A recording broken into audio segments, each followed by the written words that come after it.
sommes extrêmement déçus. Nous l'avons dit auparavant, la condamnation de Florian Irangabié et la peine de 10 ans qui lui a été infligée sont en violation de son droit à la liberté d'expression.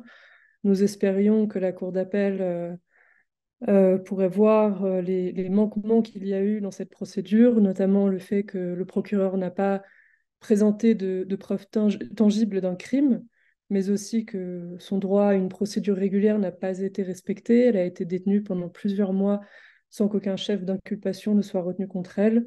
Malheureusement, ça n'a pas été le cas. Donc nous réitérons notre demande à ce qu'elle soit immédiatement libérée et sans condition. C'est un signe que les autorités sont encore très hostiles à la société civile et aux médias, alors que ces derniers peuvent jouer un rôle important pour attirer l'attention justement sur les problèmes qui persistent au Burundi.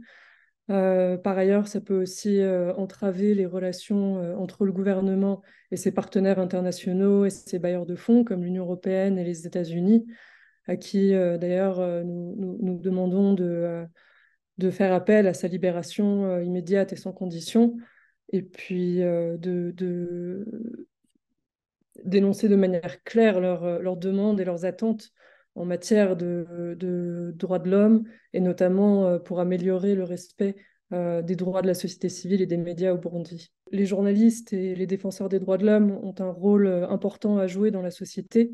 Ils ne devraient pas être traités comme des ennemis du pays, et continuer d'emprisonner des journalistes et défenseurs des droits de l'homme sans fondement pour des accusations vagues d'atteinte à la sûreté de l'État envoie une image extrêmement négative du pays euh, et finira par avoir un effet négatif sur son développement sur le long terme.